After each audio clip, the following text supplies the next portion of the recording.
Stand at 8.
away if you like, because I don't want you, you know.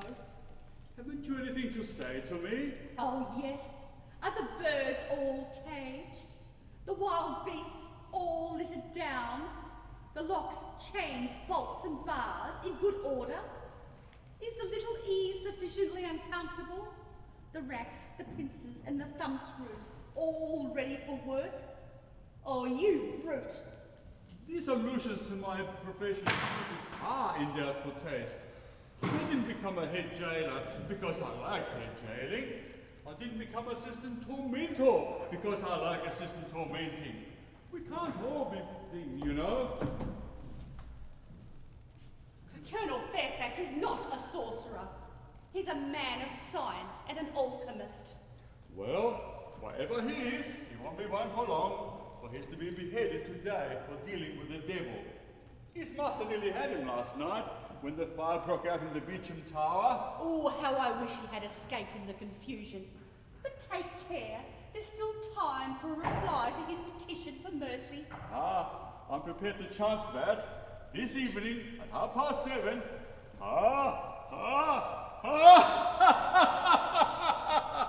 You're a cruel monster to speak so unfeelingly of the death of a young and handsome soldier. Young and handsome? How do you know he's young and handsome? Because I've seen him every day for weeks past, taking his exercise on the Beauchamp Tower. Curse him! There, I believe you're jealous of him now. Jealous of a man I've never spoken to. Jealous of a poor soul who's to die in an hour. I am. I'm jealous of everybody and everything. I'm jealous of the very words I speak to you, because they reach your ears, and I mustn't go near them. Jealous of the words you speak to me? Why, you know as well as I do that I don't even like them. You used to like them. I used to pretend I liked them. It was mere politeness to comparative strangers. I don't believe you know what jealousy is. I don't believe you know how it eats into a man's heart and disorders his digestion and upsets the working of his interior. Or you are a heartless jade to trifle with the delicate organization of the human interior.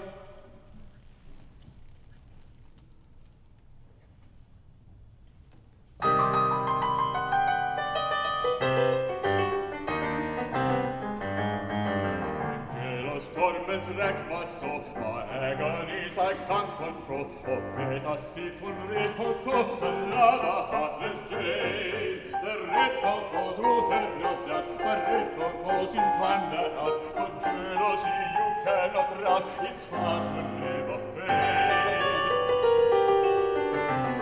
It's much less painful on the whole to go and sit on red hot coal than under heavy flame. Oh, ask a kindly friend to crack your wretched bones upon the rack. The lava heartless jade, the lava heartless jade. Kerchief on your neck of snow, I look on as a deadly foe. It goeth where I cannot go, it stops it out along. The belt that holds you in his grasp is to my piece of iron rasp. He clasps with what I cannot clasp, correct me if I'm wrong. It's much less painful on the whole to go and sit on red hot coal till you're completely flayed. Oh, ask a kindly friend to crack your wretched bones upon the rack till you're the heartless jade, the lava heartless jade.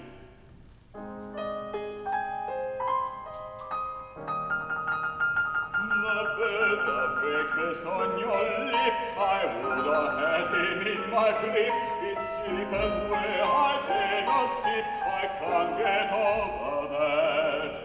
The cat you fondle, soft and sly, he lieth where I dare not lie. When not on terms the cat and I do not like the cat.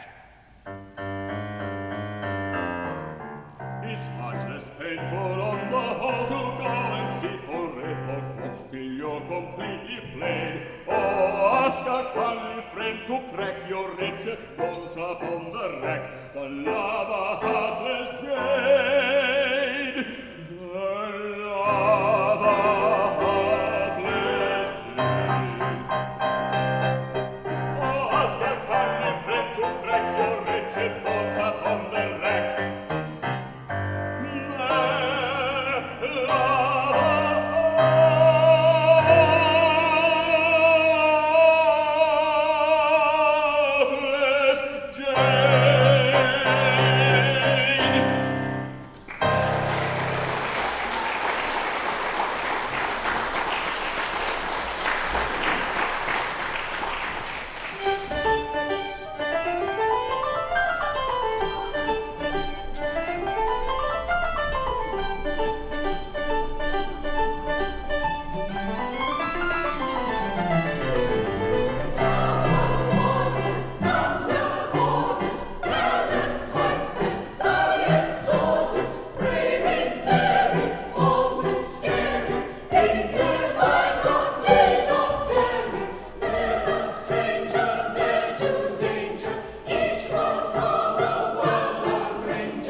Madam Carruthers? Busy today? Busy, aye. The fire in the Beecham last night has given me work enough. 12 poor prisoners, Richard Colfax, Sir Martin Byfleet, Colonel Fairfax, Warren the preacher poet, and half a score others, all packed into one small cell not 6 feet square. Poor Colonel Fairfax, who is to die today, is to be moved to number 14 in the Cold Harbour, that he may spend his last hour alone with his confessor, and I've to see to that. Poor gentleman. He'll die bravely. I fought with him not 2 years since, and he treated his life as if it were a feather. He's the bravest, the handsomest, and the best young gentleman in England. He twice saved my father's life. And it's a cruel thing, a wicked thing, and a barbarous thing that so gallant a hero should lose his head. For it's the handsomest head in England. For dealings with the devil, if all were beheaded who dealt with him, there'd be busy doings on Tower Green. You know very well that Colonel Fairfax is a student of alchemy, nothing more and nothing less. But that cruel tower, like a giant in a fairy tale, must be fed with blood. And that blood must be the best and the bravest in England, or it's not good enough for the old blunderball. Ugh. Silence, you silly girl. You know not what you say. I was born in the old keep. I've grown grey in it. And, please God, I shall die and be buried in it. And there's not a stone in its walls that's not as dear to me as my own right hand.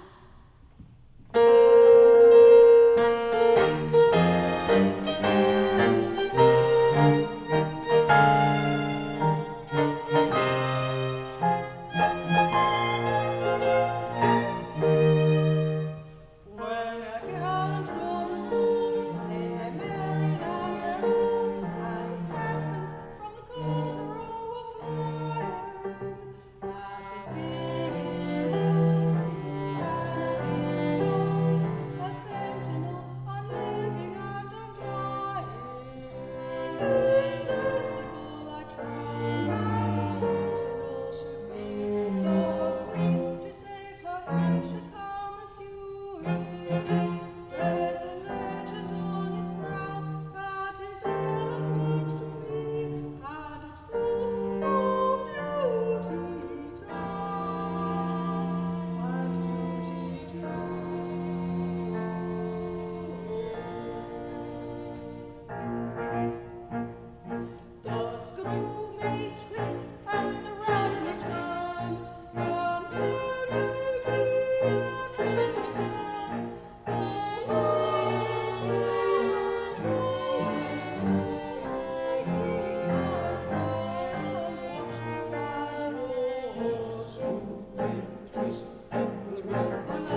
Nay, my lass, but there is one hope yet.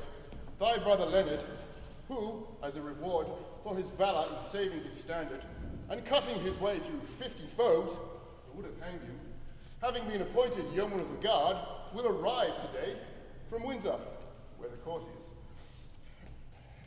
may be he bring the expected reprieve with him.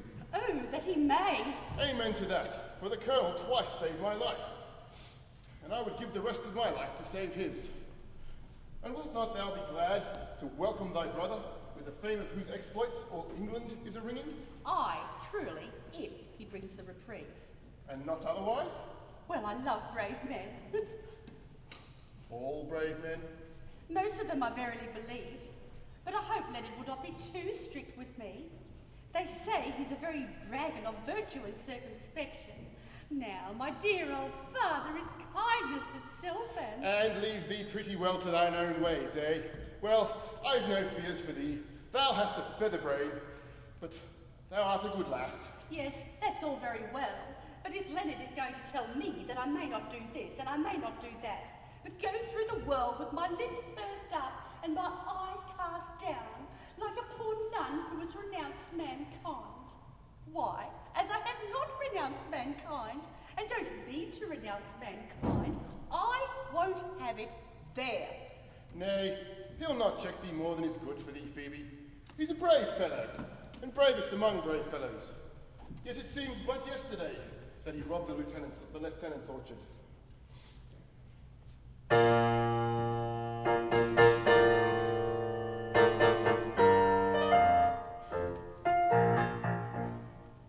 A laughing boy but yesterday, a merry urchin blithe and gay, whose joyous shout came ringing out, unchecked by care or sorrow.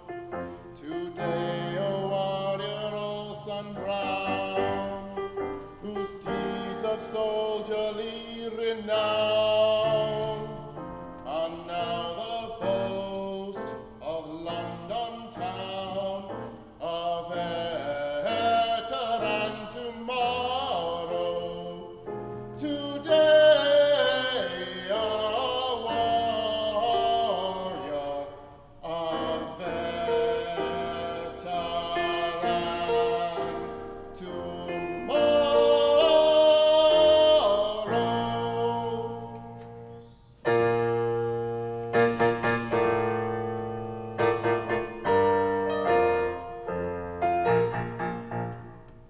When at my Leonard's deed sublime, a soldier's pulse beats double time, and brave hearts thrill, as brave hearts will, at tales of martial glory.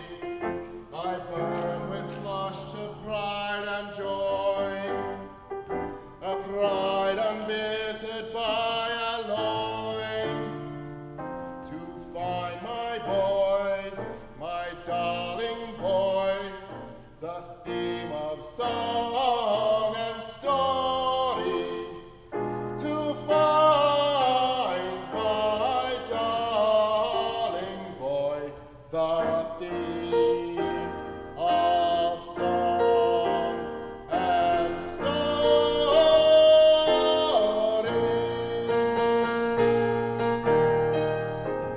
To find my boy, my darling boy, the theme of song and story.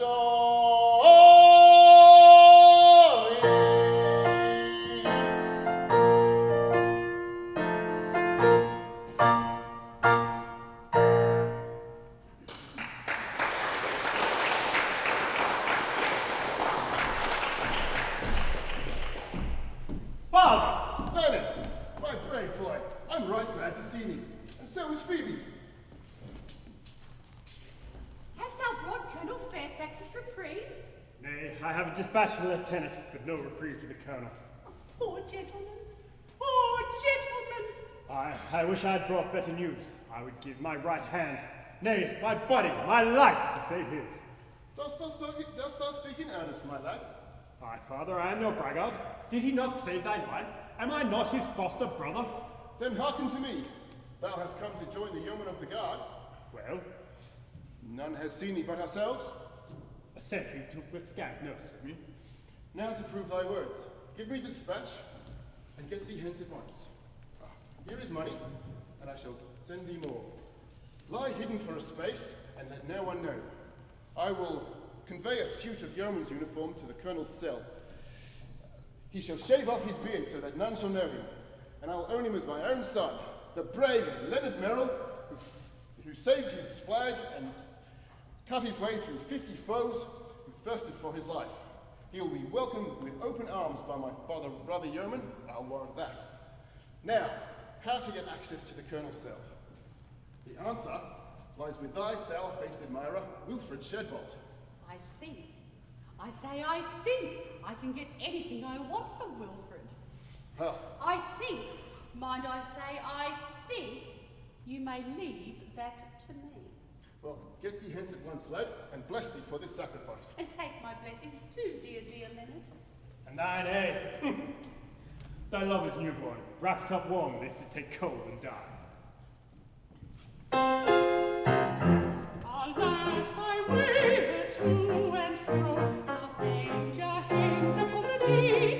Dark danger hangs upon the deed.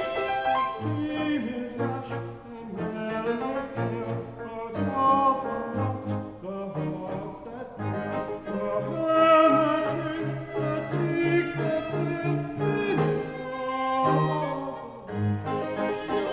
Yours are not the hearts that quail.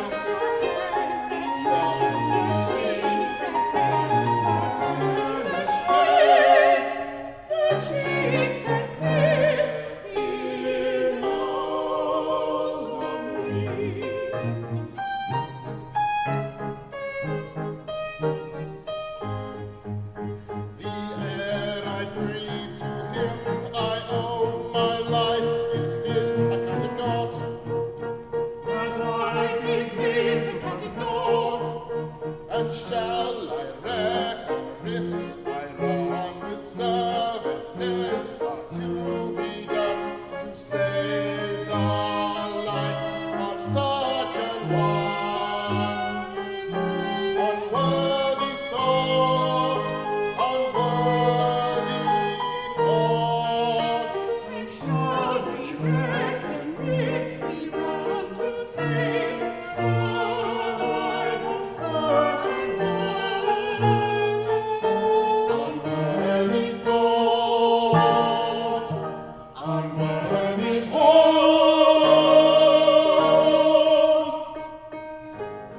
We may succeed, who can foretell?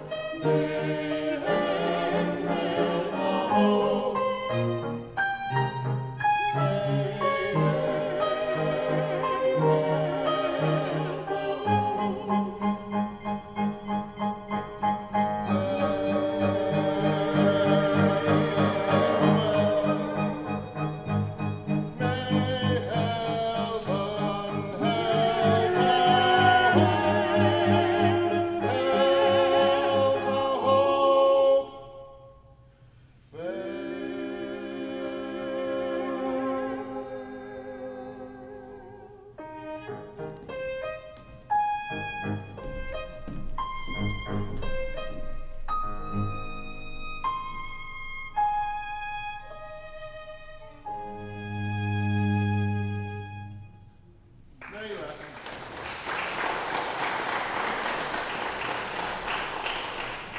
Nay, lass, be of good cheer. There's hope for him yet. Oh, see, Father, they bring the poor gentleman from the Beecham. Oh, Father, his hour has not yet come. No, no. They take him to the cold harbour tower to await his end in solitude. But softly, the lieutenant comes. He must not see thee weep. Halt! Colonel Fairfax, my old friend. We meet, but sadly. Sir, I greet you with all goodwill, and I thank you for the zealous care with which you have guarded me from the pestilent dangers which threaten human life outside.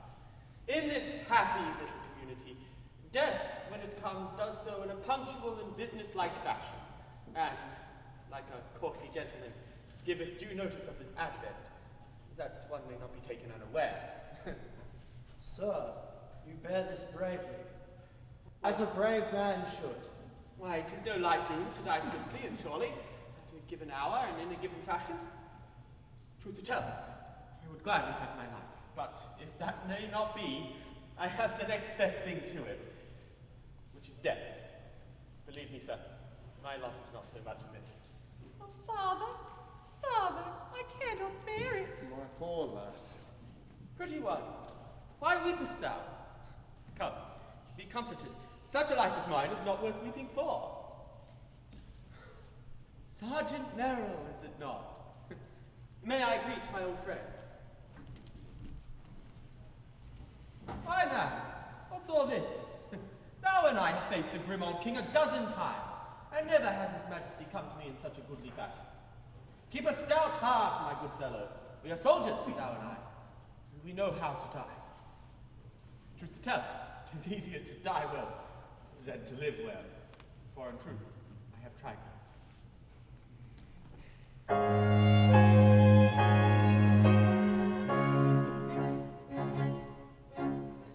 Is life a boon?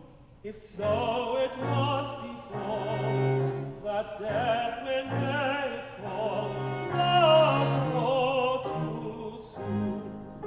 The fourscore years he gives, yet one would pray to live another moon. What kind of plaint have I? Who perish in July, who perish in July. I might have had to die, perchance in June. I might have had to die, perchance in June.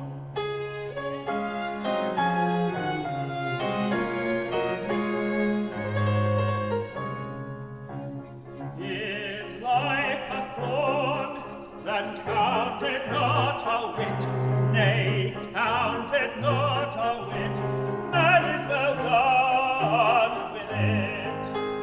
Soon as he's born, he should all means essay to put that plague away. And I poor captive fugitive, my heart is gladly give. I might have had to live another moon. I might have had to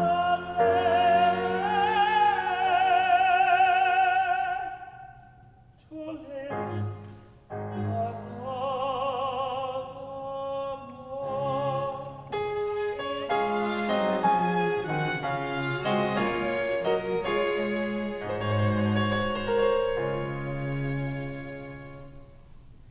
And now, Sir Richard, I have a boon to beg.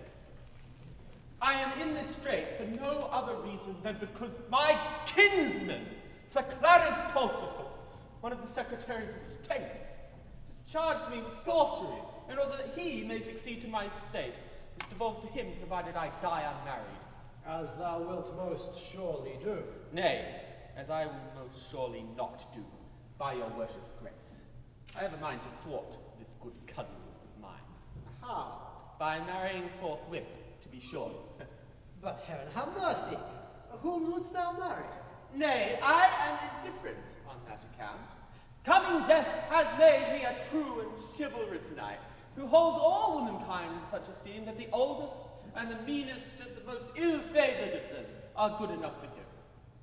If thou would serve a poor soldier who has but an hour to live, find me the first that comes. My confessor shall marry us, and her dower will be my dishonoured name, and 100 crowns to boot. No such poor dower for but an hour of matrimony. A strange request. I doubt that I should be warranted in granting it. Why, there never was a marriage fraught with so little of evil to the contracting parties. In an hour, she'll be a widow, and I, a bachelor again, for aught I know. Well, I shall see what can be done, for I hold thy kinsman in abhorrence for the scurvy trick he has played on thee. 1,000 thanks, good sir. We will meet again on this spot in an hour.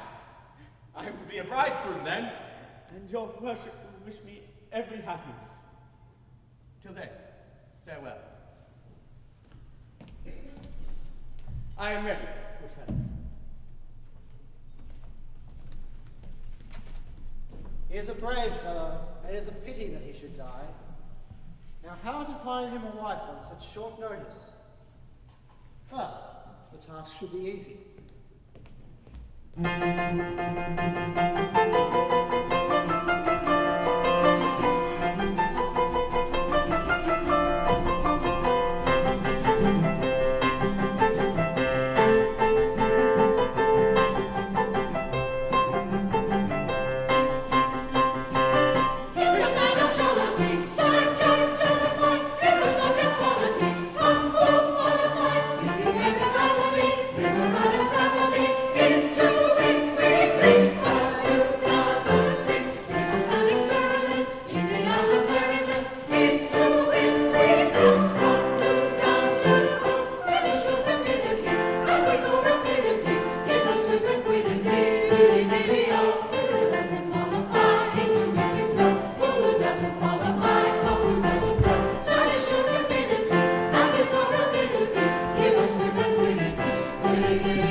popinjay bravely born, who turned up his noble nose with scorn at the humble merry maid dearly crowned, who loved alone and who laughed aloud at the moan of the merry man moping bum, whose song was sad and whose glance was glum, who sipped no sop and who craved no crumb, as he sighed for the love of a lady. Lady, lady, misery me like a lady. He sipped no sop and he craved no crumb, as he sighed for the love of a lady. I have a song to sing. Oh. Sing me your song. It is sung with a sigh and a tear in the eye, for it tells of a right and wrong. It's the song of a merry maid once so gay, who turned on her heel and tripped away from the peacock popinjay bravely born, who turned up his noble nose with scorn at the humble heart that he did not prize. So she begged on her knees with downcast eyes for the love of a merry man moping on. The song was sad and his glance was glum, who sipped no sop and craved no crumb, as he sighed for the love of a lady. Lady, lady, misery me like a lady. His pains were o'er and he sighed no more, for he lived in the love of a lady. Lady, lady, misery me like a lady. His pains were o'er and he sighed no more, for he lived in the love of a lady.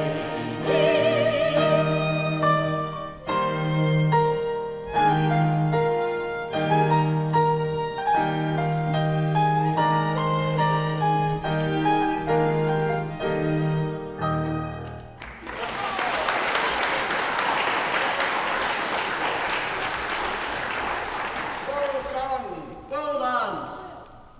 Ah, a kiss for the pretty maid. I kiss all round. Everywhere I am armed. Back, sirs, back! This is going too far. Oh, thou dost not see the humour in it. And yet there is humour in all things, even in this.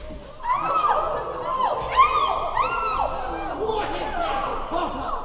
Oh, sir, we sent to these folk, and they would have repaid us with gross courtesy, but for your honour's coming. Away with ye! Clear the rabble!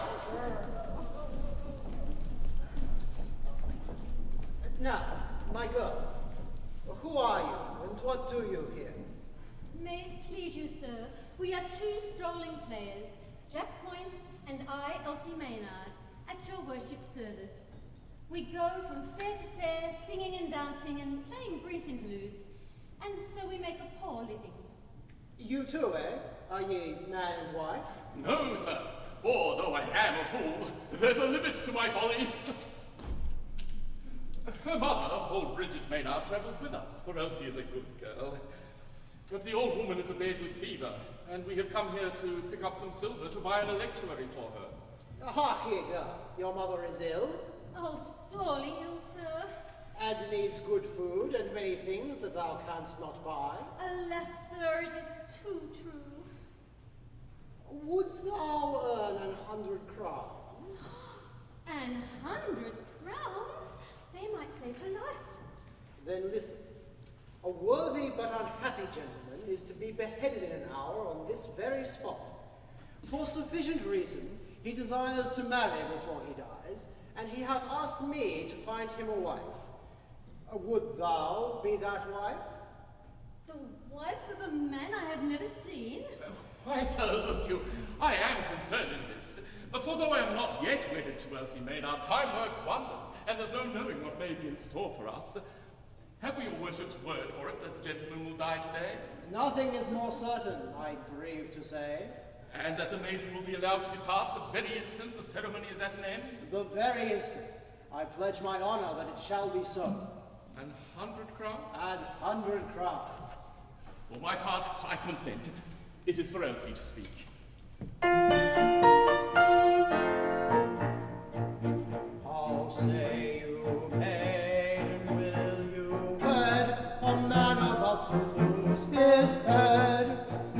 For half an hour you'll be a wife, and then the dowry is yours for life. A headless bridegroom, why refuse? If truth the poets tell, most bridegrooms ere they marry lose both head and heart as well.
And so, good fellow, you are a jester? I so, and, like some of my jests, out of place. I have a vacancy for such an one. And tell me, what are your qualifications for such a post? Marry, sir, I have a pretty wit. I can rhyme you extempore, I can convulse you with quip and conundrum. I have the light philosophies at my tongue's tip. I can be many, wise, quaint, grim, and sardonic, one by one or all at once. I have a pretty turn for anecdote. I know all the jests, ancient and modern, past, present, and to come. I can riddle you from dawn of day to set of sun, and if that content you not, well on to midnight and the small hours. Oh, sir, a pretty wit, I warrant you. A pretty, pretty wit.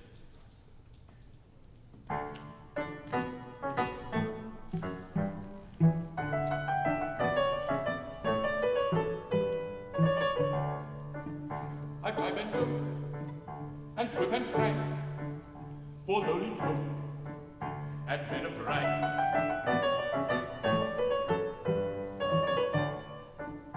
I ply my craft, and know no fear, but aim my shaft at prince or peer, at peer or prince, at prince or peer. I aim my shaft, and know no fear.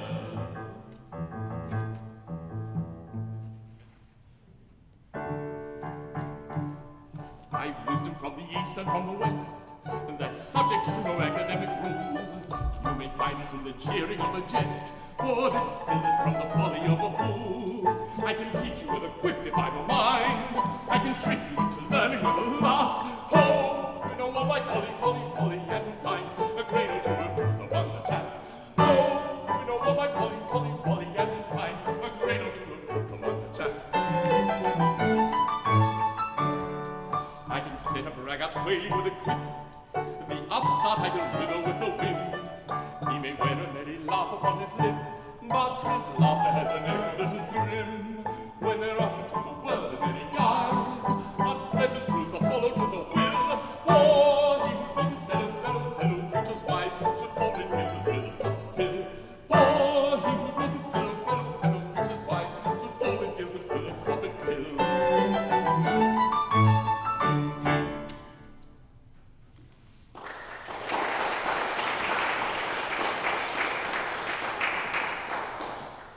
And how came you to leave your previous employ? Why, sir, it was in this wise. My lord was the Archbishop of Canterbury, and it was considered that one of my jokes was unsuited to his Grace's family circle. In truth, I ventured to ask a poor riddle, sir, wherein lay the difference between his Grace and poor Jack Point. His Grace was pleased to give it up, sir, and thereupon I informed him that whereas his Grace was paid 10,000 a year for being good, poor Jack Point was good for nothing. It was but a harmless jest, but it offended his Grace, who whipped me and set me in the stocks for a scurril rogue, and so we parted.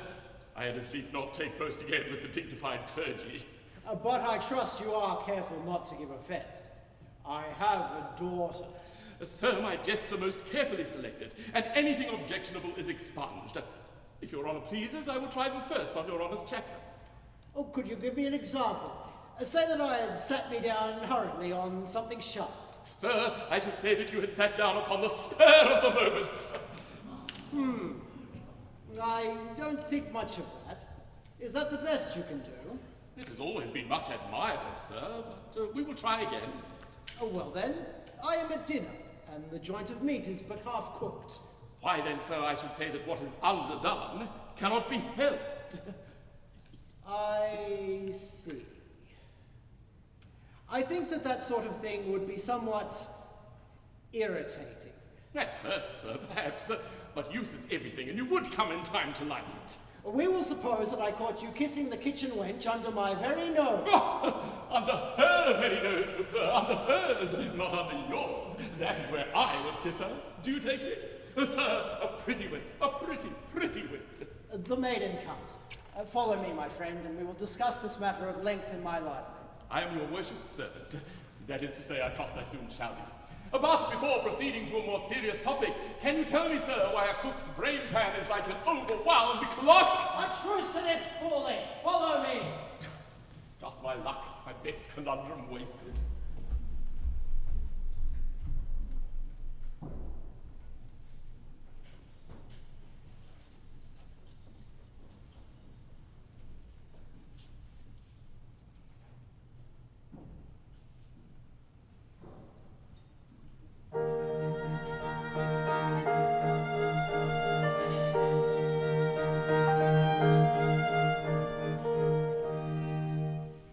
"'Tis done,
It's an odd freak for a young man and his confessor to be closeted alone with a strange singing girl.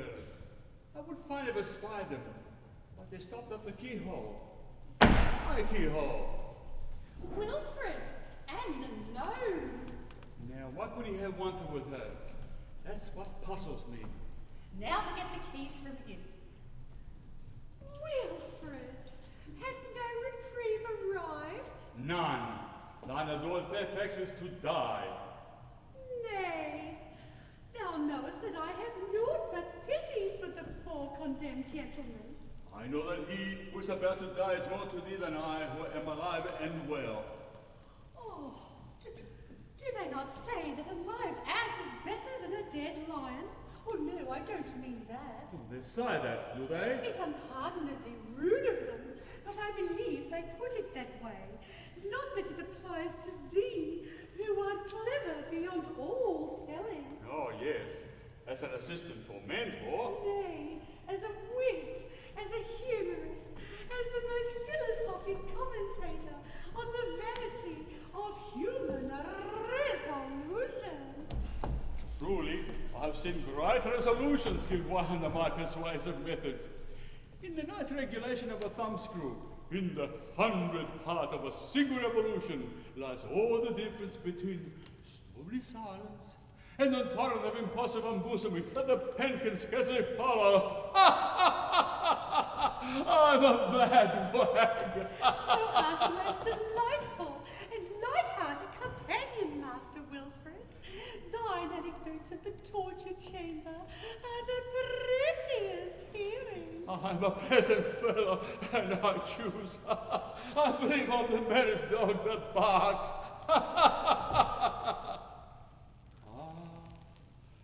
We might be passing happy together. Perhaps. I do not know. For thou wouldst make the most tender and loving wife. I, to one whom I really loved. For there is a wealth of love within this little heart, saving up for, I wonder whom. Now, of all the world of men, I wonder whom. To think that he who I am to wed is now alive and somewhere, perhaps far away, perhaps close at hand, and I know him not. It seemeth that I am wasting time in not knowing him. Now, so that it is I, suppose it, for the nonce, so that we are wed, suppose it only, so that we are wed, and thou art my very young bride, and I thy cheery, joyous, frolicsome husband, and that the day's work being done, and all the prisoners stored away for the night, thou and I alone together, with a long, long evening before us. It is a pretty picture, but I scarcely know. It cometh so unexpectedly, and yet, were I thy bride? Aye, wert thou my bride. Oh, how I would love thee. Were I thy bride, then all the world beside were not too wide to hold my wealth of love. Were I thy bride, upon thy breast my loving head would rest as on her nest the tender turtle dove. Were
But Lord, how she would! I should be no mean judge of wooing. Seeing that I have been wooed more hotly than once men, I've been wooed hotly by maid, widow, and wife. I have been wooed timidly, joyfully, tearfully, by directed assault, by suggestion, by inference, and by innuendo. But this wooing is not of the common order. It is the wooing of one who must needs woo me, if she die for it.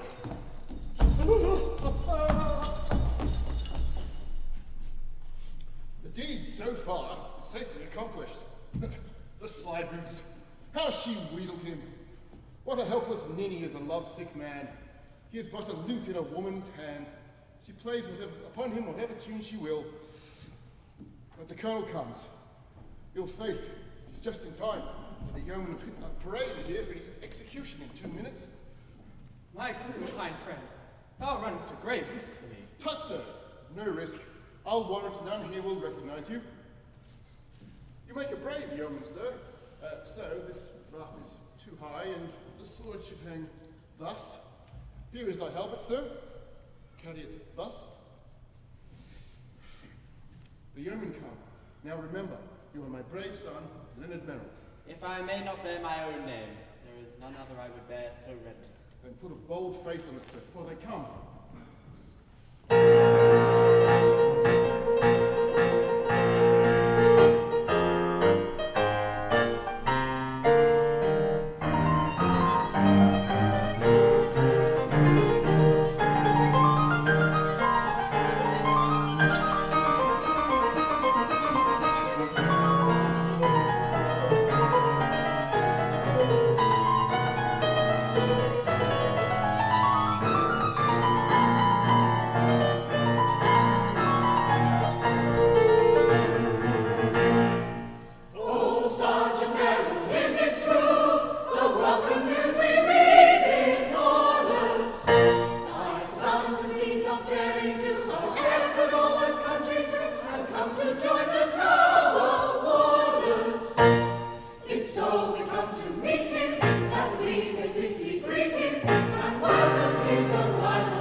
Stand the last campaign, rescuing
hug him, girl. There are three thou must hug, thy father and thy brother and myself.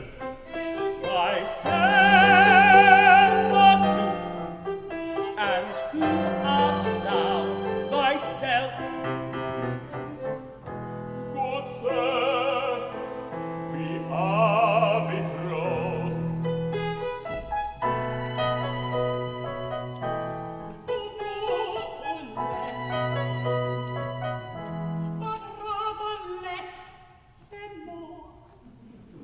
To thy fraternal care I lend a sister. Be to her an ever watchful guardian, eagle-eyed.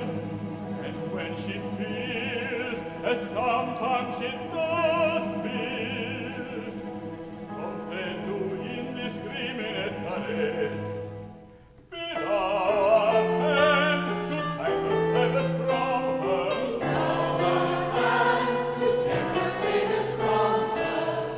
Yes, yes, be thou at hand to take those favors from me.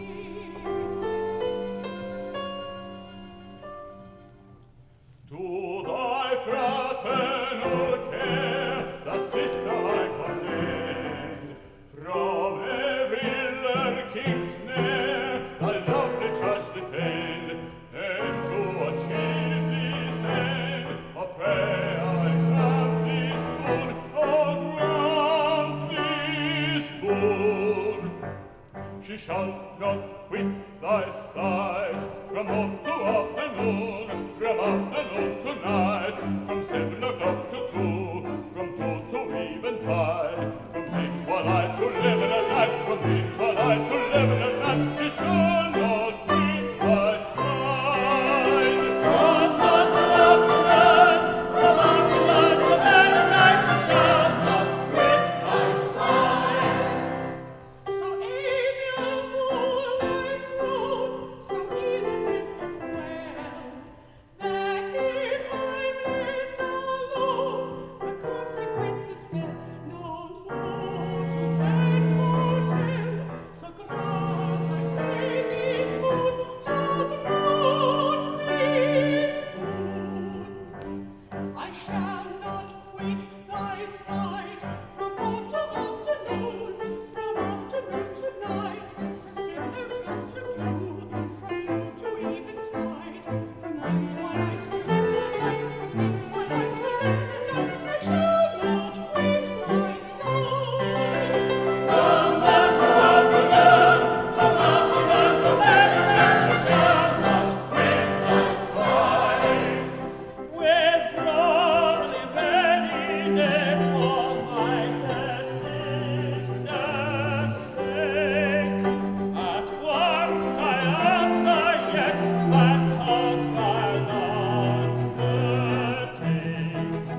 My word I'll never break, I freely grant that boon, and I'll heed my plight from morn to afternoon, from afternoon to night, from 7 to 2, from 2 to evening here, from dim twilight to early night, from dim twilight to early night, I come and I will see her. From afternoon to midnight, she shall not quit that boon.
so good that his dead vanished into empty air. Astounding news, the prisoner fled. Thy life shall forth be instead. My lord, I did not set him free. I hate a man my rival he. The prisoner gone and all again. Thy life shall forfeit be instead. Could have helped him to escape. I did not set him free. Indeed, I can't imagine you. I've no idea. I don't live here. Is he staying with us? Is he like a gentleman? What have I done? Woe is me! I is bride, he is free!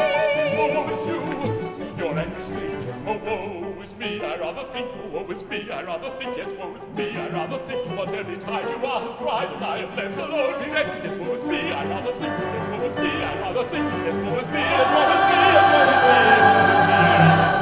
Oh, frenzy, frenzy, with despair, they make the greatest cheater of his due. Who is the autumn ring? Who has one tried this to do? Let such be made throughout the land, for his vindictive and the pen 1,000 marksmen, who brings him here alive or dead, who brings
Merry Jests of Hugh Ambrose, number 7863.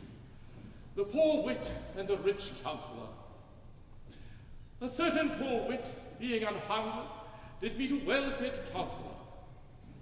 Marry, fool, quoth the counsellor, whither away? In truth, said the poor wag, in that I have eaten naught these 2 days, I do wither away, and that right rapidly. The counsellor laughed hugely, and gave him a sausage. That counsellor was easier to please than my new master, the lieutenant. I should like to take post under that counsellor. Ah, 'tis but melancholy mobbing when poor, heartbroken, jilted Jack Point must needs turn to Hugh Ambrose for original light humour.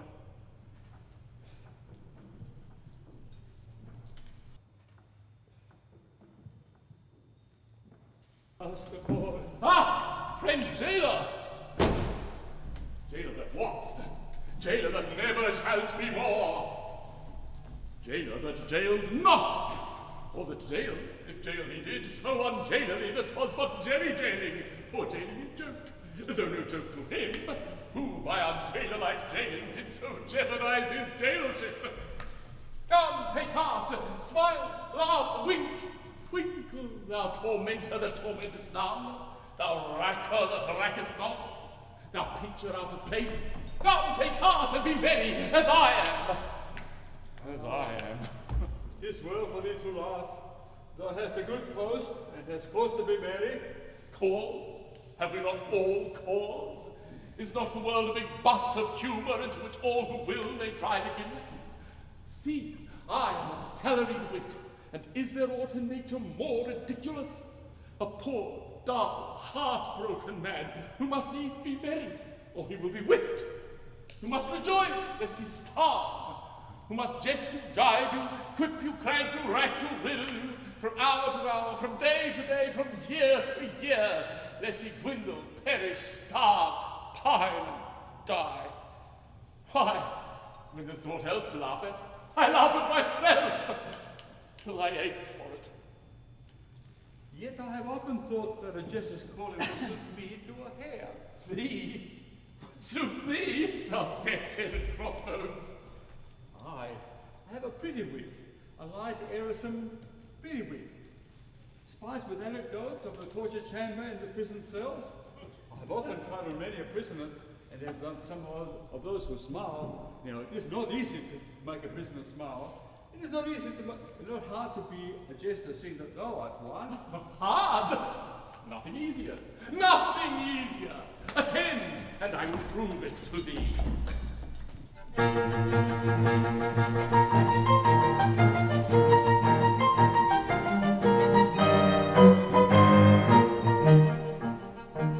Oh, a private buffoon is a light-hearted loon if you listen to popular rumour. From the morn to the night he's so joyous and bright, and he bubbles with wit and good humour. He's so radiant to terse both in prose and in verse, that people forgive his transgression. There are 1 or 2 rules that all family fools must observe if they love their profession. There are 1 or 2 rules, half a dozen may be, that all family fools of whatever degree must observe if they love their profession. If you wish to succeed as a jester, you'll need to consider each person's auricular. What is all right for me would quite scandalize C, for C is so very particular. And D may be dull and his very thick skull is as empty of brains as a ladle, while F is F sharp, and will cry with a carp that he's known your best joke from his cradle. When you're humanly flout, you can't let yourself go, and it does put you out when a person says, "Oh, I've learned that whole joke from my cradle." If your master is surly from getting up early, and tempers are short in the morning, and an opportune joke is enough to provoke to give you at once a month's warning, then if you refrain, he is at you again, for he likes to get value for money. He will ask then and there, with an insolent stare, if you know that you're paid to be funny. You'll attach to the tasks of a merry man's place when your principal asks to the scowl of his face. If you know that you're paid to be funny. Perhaps a bishop may be, or a solemn deed he'll be beware of his anger provoking. Better not pull his hair and stick pins in his chain, or understand practical joking. If the jests that you crack have an orthodox smack, you may give a back smile from the satyrs. But should they by chance be imported from France, half a crown stopped out of your wages. It's a general rule, though you'll see it may quench if the family falls as the joker still thrives. Half a crown stopped out of your wages. Though your head will be racked with a bilious attack and your senses with toothache or losing. Don't be mopey and flat, they don't find you for that if you're properly quaint and amusing. Though your wife ran away with a soldier that day and took with your trifle of money. Bless your hearts, they don't mind. They're exceedingly kind. They don't blame you as long as you're funny. It's a comfort to feel if your partner should flit, though you suffer a deal, they don't mind a bit. They don't blame you as long as you're funny.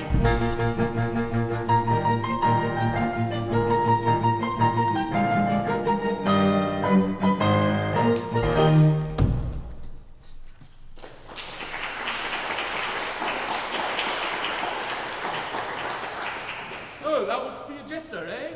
Aye. Now listen. My sweetheart, Elsie Maynard, was secretly married to this Fairfax half an hour ere he escaped. She did well. She did nothing of the kind, so hold thy peace and pertain. Now, while he liveth, she is dead to me, and I to her.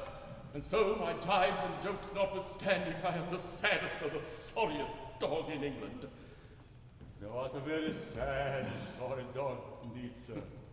Now, if thou wilt swear that thou didst shoot this Fairfax while he was trying to swim across the river, it needs but the discharge of an arquebus on a dark night, and that he sank and was seen no more, I will make thee the very Archbishop of Jesters, and that in 2 days' time. Oh. Now, what sayest thou? I'm to lie? Heartily! But thy lie must be a lie of circumstance, which I will support with the testimony of eyes, ears, and tongue. And thou would qualify me as a jester? As a jester among jesters. I will teach thee all my original songs, my self-constructed riddles, my own ingenious paradoxes. Nay, more, I shall reveal to thee the source whence I get them. Now what sayest thou? Well, if it but a lie thou wantest of me, I hold it cheap enough, and I'll say, yes, it is a bargain.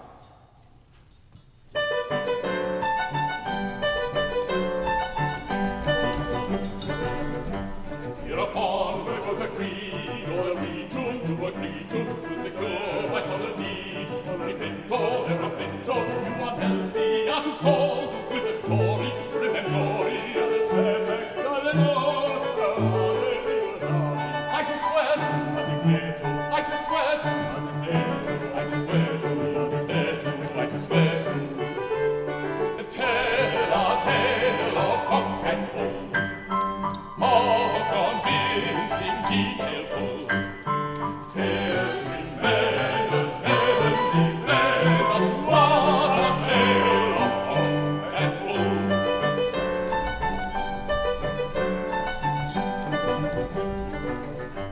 In return for your part, I am making undertaking to instruct you in the art, art amazing, wonder raising of a jester, jesting free, composition, high ambition, in the lively wanna-be, and wagging, never flagging, waggle-wagging, never flagging, waggle-wagging, never flagging, waggle-wagging, never flagging, never flagging. A tale of cock and bull, of convincing detailful, tale tremendous, heavenly, venomous, what a tale of cock and bull, what a tale of cock, what a tale of bull, what a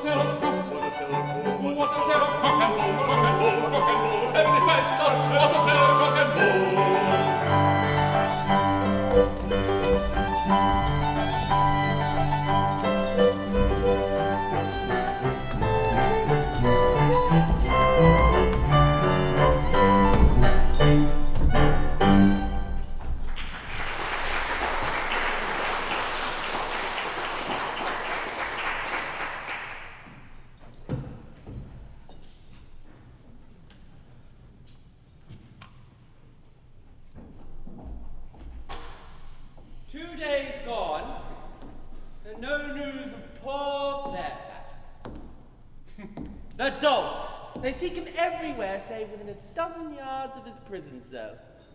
So, I am free. Free, but for the cursed haste with which I hurried headlong into the bonds of matrimony with heaven knows who. As far as I recall, she should have been young. But even had her face not been covered by her kerchief, I doubt whether, in my then state, I should have taken much notice. Free. Bah! The tower bonds were but a thread of silk compared to these conjugal fetters which I, fool that I am, have placed upon mine own hands. From the one who broke readily enough, how to break from the other?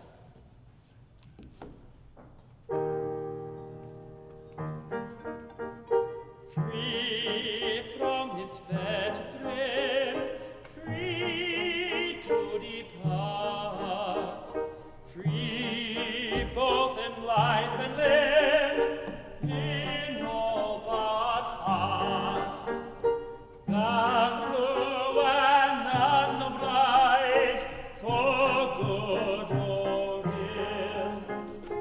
Ah, is not one so tight, a prisoner still, a prisoner still. Ah, is not one so tight, a prisoner still.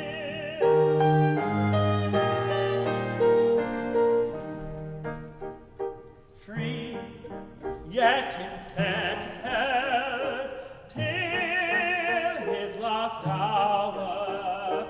Joys that no smith can weld, nor must devour.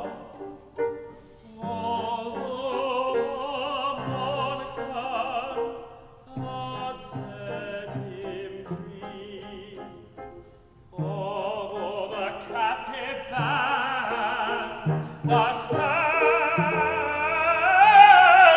he, the saddest he. Over the captive bands, the saddest, saddest he.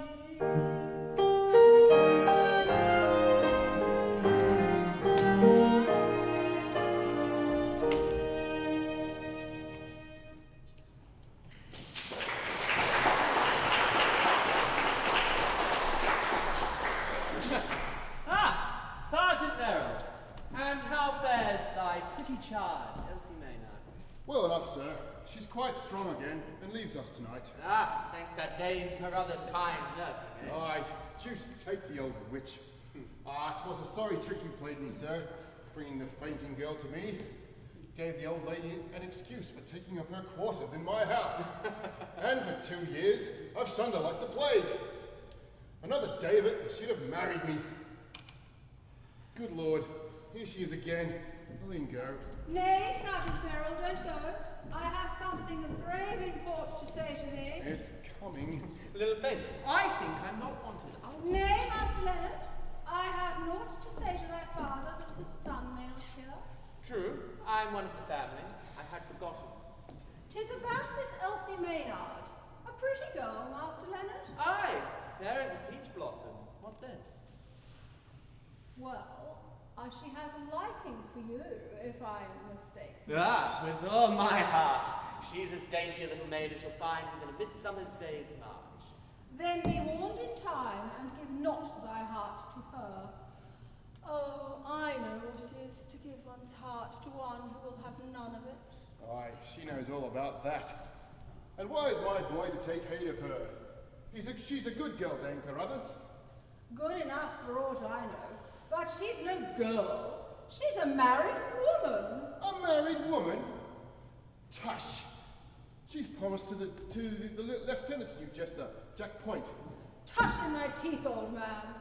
As my niece Kate sat by her bedside, this Elsie slept, and as she slept, she moaned and groaned and turned this way and that way, and how shall I marry one I have never seen, quoth she.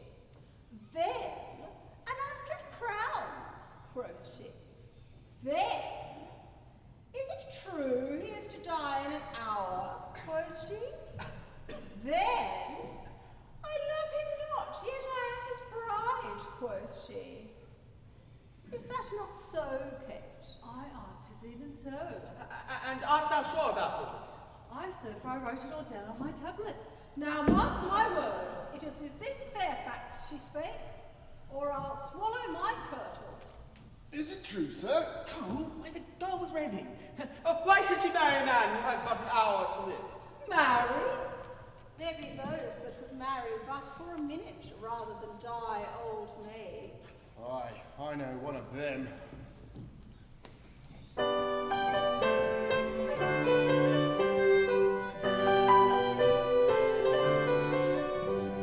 Strange adventure made unwedded to a groom she'd never seen.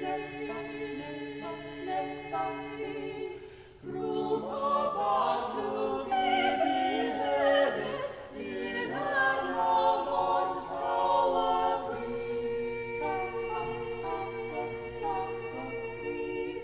Groom in dreary dungeon lying, groom as good as dead or dying, for a pretty maid sighing, pretty maid of 17. 17.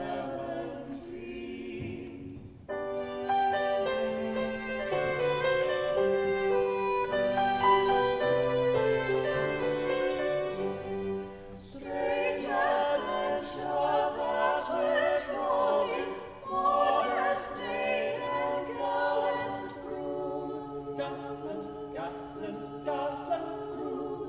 While the funeral bell is tolling, tolling, tolling, bim-bam-boom. Bim-bam, bim-bam, bim-bam-boom. Modest maiden will not tarry, though but 60 years she carry.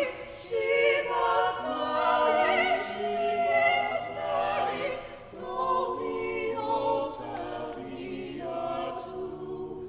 Tower, tower, tower, tomb. Tower, tomb. Tower, tomb. Though the altar be a tomb. Tower, tower, tower,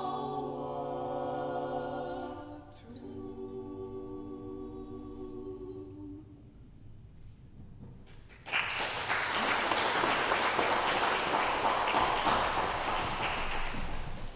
So, my mysterious bride is none other than the winsome Elsie. By my hand, 'tis no such ill plunge into fortune's lucky bag. I might have fared worse with my eyes open. But she comes, now to test her principles. 'Tis not every day a husband has a chance of wooing his own wife. Mistress Elsie! Oh, Master Leonard. So, thou leavest us tonight? Yes, Master Leonard, I have been kindly tended, and almost fear I am loath to go. And this Fairfax, was thou glad when he escaped? Why, truly, Master Leonard, it is a sad thing when a young and gallant gentleman should die in the very fullness of his life. So, when thou didst faint into my arms, it was for joy of his safety. It may be so. I was highly wrought, Master Leonard, and I am but a girl, and so when I am highly wrought, I faint. Now, dost thou know I am consumed with a parlous jealousy? Thou? And of whom? Why, of this Fairfax, surely. Of Colonel Fairfax? Aye, may I be frank with thee, Elsie? Elsie, I love thee. Ardently, passionately. I have loved thee these 2 days, which is a long time, and I would fain pray join my life to thine. Master Leonard, thou art jesting. Jesting? May I shrivel into raisins if I jest? I love thee with a love that is a frenzy, with a love that is a fever, with a love that eateth up my heart. Come, what sayest thou? Thou wouldst not have my heart be eaten up. Oh, mercy, what am I to say? Dost thou love me, or hast thou been insensible these 2 days? I love all brave men. Ah, nay, there is love in excess. I thank heaven that there are many brave men in England. But if thou loves them all, I withdraw my thanks. I love the bravest best. Oh, but sir, I may not listen. I am not free. I'm a wife. A wife? Oh, whose? His name? His hours are numbered. Nay, his grave is dug and his epitaph set up. Come, his name. Oh, sir, keep my secret. It is the only barrier that fate could set up between us. My husband is none other than Colonel Fairfax.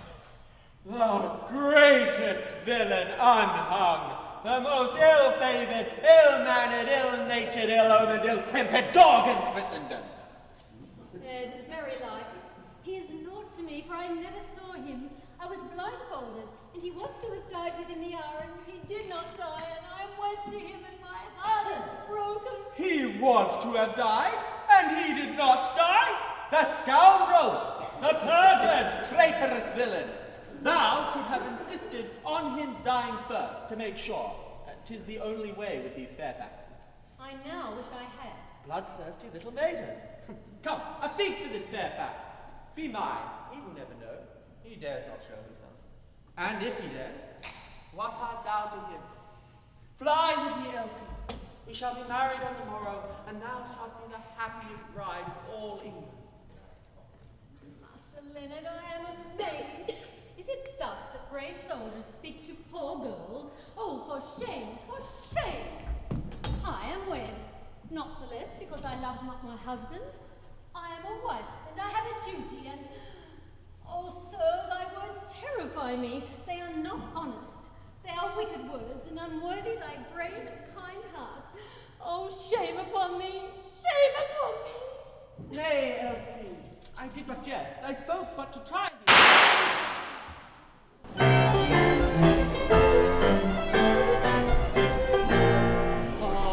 What was that, sir? Why, an arquebus, fly from the wharf, unless I much mistake. Strange, and at such an hour. What can it mean?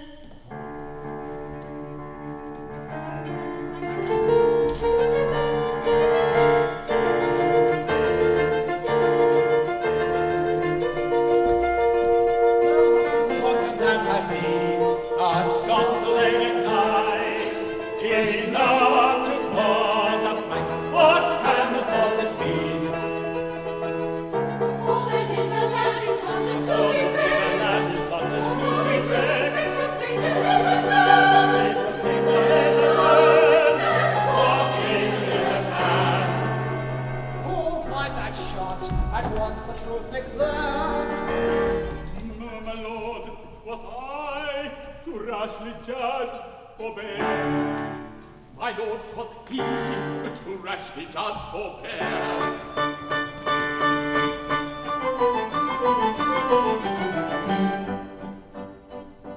Like a ghost in future keeping, Or a spectre or a call, and we heard the figure creeping. I should rather call him crawl. He was creeping, he was crawling, he was creeping, creeping, crawling. He was creeping, crawling, he was creeping, creeping, crawling. A moment hesitation, I myself the body hung, with a glass of inspiration, regretting I hung. Then we tossed with one another, in a rough and tempestuous weather. Colonel Fairfax and no other was a man to whom I clung. Fairfax and no other, Colonel Fairfax and no other, Colonel Fairfax and no other was the man to whom he clung. Of the mighty pagan castle, It resembled more a struggle. he had been the stronger muscle. Oh, my son and feral chuckle. From a punch quickly sliding, I should rather call it slipping. with a view of eyes of hiding. Or escaping to the shipping. I describe it as a shiver. And it nodded to the river, and that's a kind of wind. It's enough to make one shiver with a gossip with a quiver. Down he dived into the river. It was very brave of him. Ingenuity is catching with the view of kingdom pleasing, like a was himself is snatching. I should rather call it season. What was down to the head? With an arrow to a blade, it is fashioned sinking, I should say a lump of lead. Starting without thinking until finally lost in thinking. Like a swallow saw him sinking, I should say a lump of lead. Like a stormy boy, I said, like a heavy lump of lead. Like a stormy boy, I said, like a heavy lump of lead. Anyhow the man is dead with a small lump of lead. Anyhow the man is dead with a small lump of lead. On the bus from St. Seizing with the view is king of pleasing. On the bus from St. Seizing with the view is king of pleasing. Well, we shot him through the head, and he's very, very dead. And it matters very little with the small lump of lead. It is very, very sudden, and he's very, very dead. The river must be dragged, no time be lost. The body must be found at any cost. To this attend, without undue delay. So set to work with what dispatch he may. Yes, yes, we'll set to work with what dispatch we may.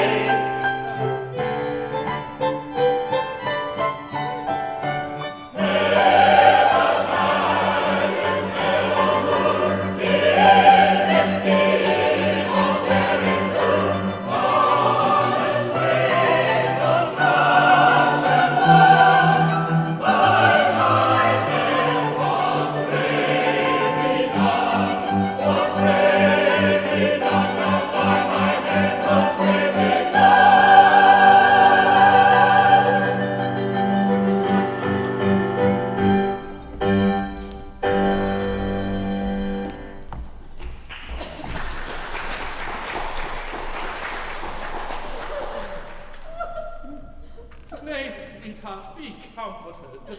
This Fairfax was but a pestilent fellow, and as he had to die, he may as well have died fast as any other way. 'Twas a good death. Still, he was my husband, and had you not been, he was nevertheless a living man, and now he is dead.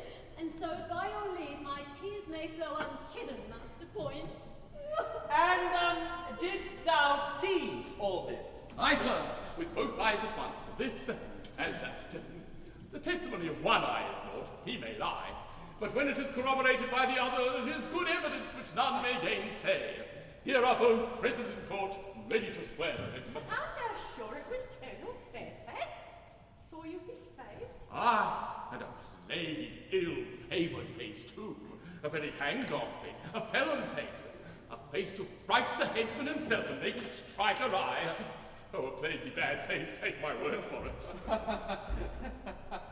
How they laugh. 'Tis ever thus with simple folk. An accepted wit has but so past the mustard and they roar their ribs out. If ever I come to life again, thou shalt pay for that, Master Point. Now, Elsie, thou art free to choose again, so behold me. I am young and well favoured. I have a pretty wit. I can jest you, jibe you, whip you, crank you, rack you, riddle you. Tush, man, thou knowest not how to woo. 'Tis not to be done with time-worn jests and threadbare sophistries, with quips, conundrums, rhymes, and paradoxes. 'Tis an art in itself, and must be studied gravely and conscientiously.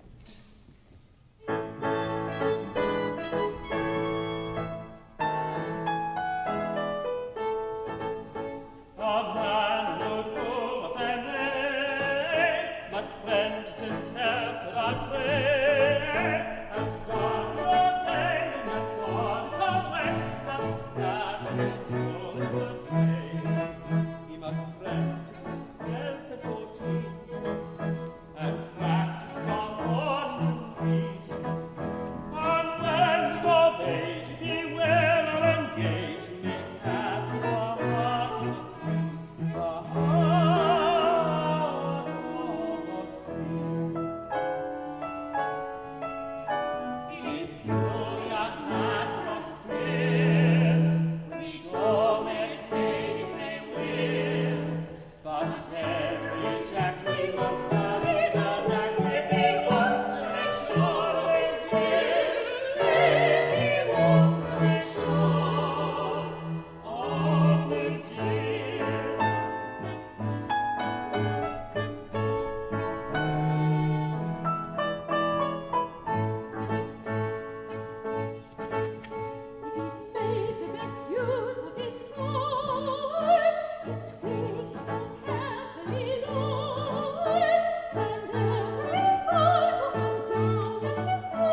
does right well. He is but a man of poor estate, but he has a loving, honest heart, and he will be a true and trusty husband.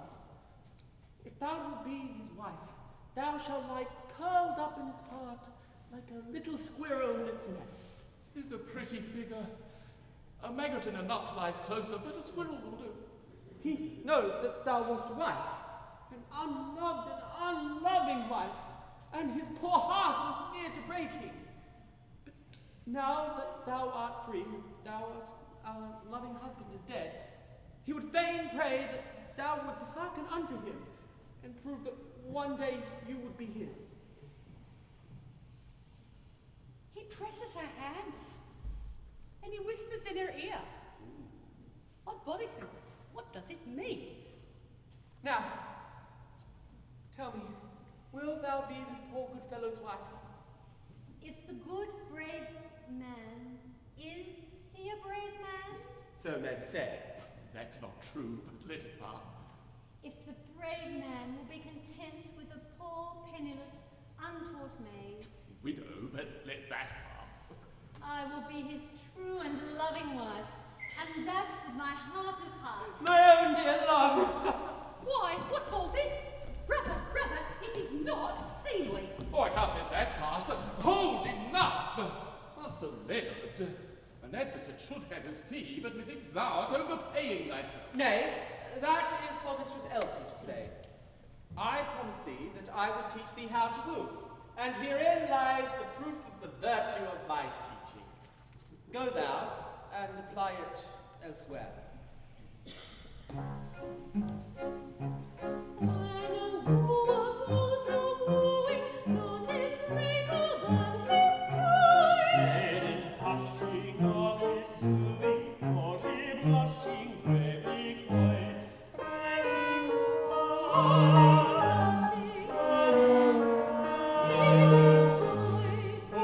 the happy days of doom. happy days of doing, oh, the sighing and the suing, when a wooer is a-wooing, oh, the sweets that never cloy.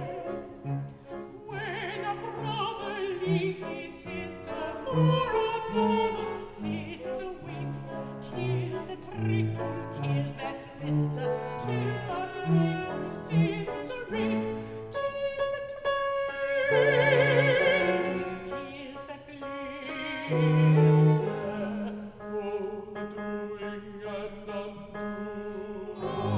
Doing and undoing, oh, the sighing and the suing, when a brother is a-wooing, and a sobbing sister weeps. When a jester is outwitted, feelings fester, heart is led, food for fishes, only fitted, jester wishes he was dead. Food for fishes, only fitted, jester wishes he was dead. Oh, Doing and undoing, oh, the sighing and the suing, when a jester goes a-wooing, and he wishes he was dead. Oh, doing and undoing, oh, the sighing and the suing, when a jester goes a-wooing, and he wishes he was dead. he wishes he was dead.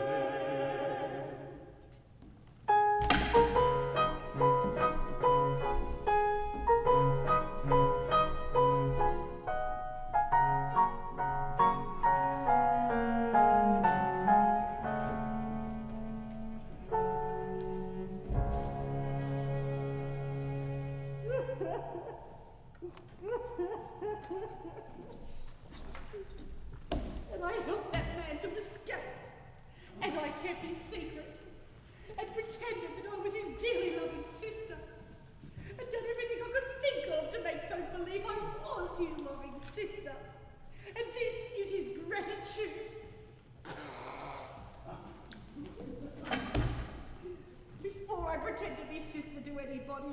again.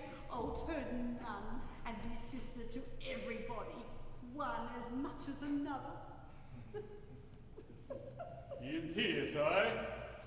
What the plague are thou bristling for now? Why am I grizzling? Thou hast often wept for jealousy. Well, 'tis for jealousy that I weep now. I, yellow, bilious, jaundiced jealousy. So make the most of that, Master Wilfred. But I have never given thee cause for jealousy. The lieutenants must have made the night of the merest gossips. Jealous of thee? Bah! I'm jealous of no craven cock on a hill who crowed about what he'd do and he dared. I'm jealous of another and a better man than thou. Set that down, Master Wilfred. And he is to marry Elsie, the little pale fool. Set that down, Master Wilfred. And my heart is well nigh broken. The man thou There, thou hast it all. So make the most of it. The man thou lovest is to marry Elsie Maynard. Well, that's none other than thy brother, Leonard Meryll. Oh, mercy, what have I said? Why, what kind of manner is this brother of yours? Speak, thou lying jade. Who is this man whom thou hast coddled and fondled and kissed with my connivance? Oh, Lord, with my connivance too. Ha! Should it be this Fairfax? It is Fairfax! It's Fairfax! It's Fairfax! Who? Stay! One word. I think it cannot be Fairfax. Might I say I think? Because thou hast just slain Fairfax. But whether he be Fairfax or no Fairfax, he is to marry Elsie. And as thou hast just shot him through the head, and he is dead, be content with that, and I will be thy wife. Is that sure? Aye, sure enough. For there's no help for it. Thou art a very brute, but even brutes must marry, I suppose. My beloved. Phoebe, rejoice, for I bring glad tidings. Colonel Fairfax reprieve was signed 2 days since, but it was foully and maliciously kept back by Secretary Postmistle, who designed that it should arrive after the colonel's death. It has come to hand and is the lieutenant's possession. And the colonel is free! Oh, kiss me, my dear! Kiss me! Kiss me again and again! What is this? Am I mad? Are you all mad? Are we all mad? Oh, my heart is well nigh... Oh, why, oh, my dear, I am well nigh crazed with joy! Come away from him, no hussy, no lying, no coquetries. As for thee, sir, devil take thee. I'll rip through the child, I'll skin thee, I'll live like a herring for this. Phoebe, who is this man? He's small. He is my brother. Another brother? I any more of them? Produce them all at once and let me know the worst. This is the real Leonard, dolt. The other was but his substitute. The real Leonard, I say. My father's own son. How do I know this? Has he brother writ large on his brow? I mistrust thy brothers. Thou art but a lying jade. Now, Wilfred, be just. Truly, I did deceive thee before, but it was to save a precious life, and to save it not for me, but for another. They are to be wed this very day. Is not this enough for thee? Come, I am thy Phoebe, thy very own, and we will be wed in a year or 2, or 3 at the most. Is not that enough for thee?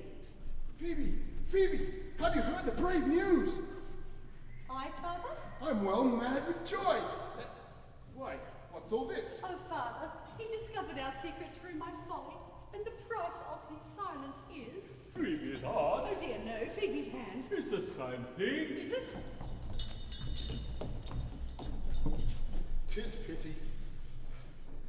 But as thy folly has... the colonel must have been saved at any cost, but as thy folly has revealed our secret, thy folly must suffer even for it. Dame Carruthers. So, the plot to shield this arch-fiend, and I have detected it. A word from me, and 3 heads besides his would roll from their shoulders. No. Colonel Fairfax has been reprieved. Yet, if my complicity in his escape were known, plague on me, meddler. There's nothing for it. Hush, pretty one. Such bloodthirsty words, ill become those cherry lips. Oh, Sergeant Meryll. Look ye, Chuck, for many a month I've thought to myself, there's snug love saving up in that middle-aged bosom for someone, and why not for thee?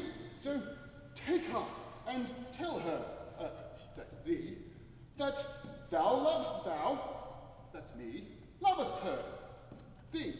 And, well, I'm a miserable old man and I've done it, and that's me. But not another word about Fairfax. The price of thy silence is... Meryl's heart? No, Meryl's hand. It's the same thing. Is it?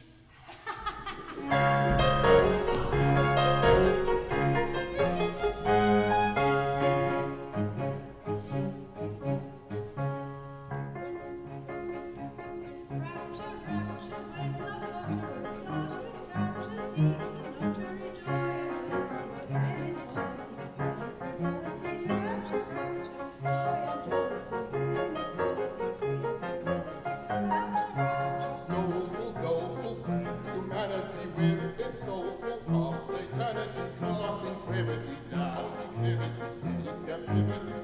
Full doleful, caught in privity, down declivity, seeks captivity. Doleful, Joyful, when virginity seeks all joyful man's affinity.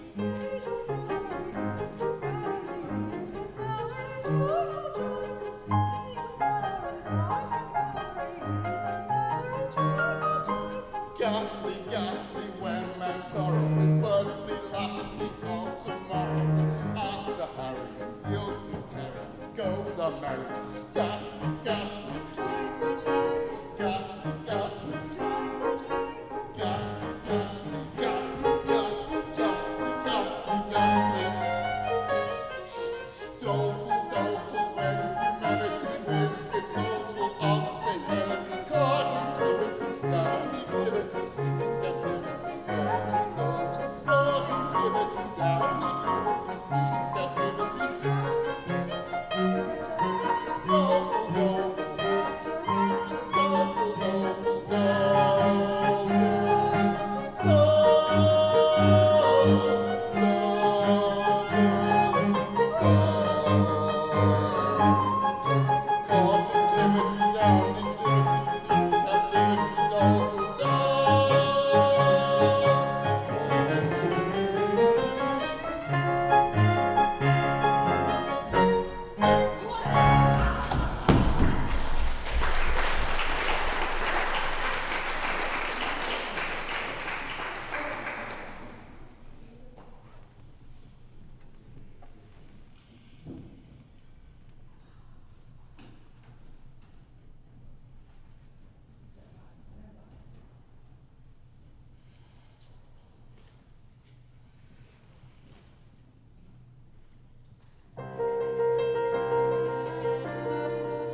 massive rock, unmoved by sentimental shock.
Attend to me and share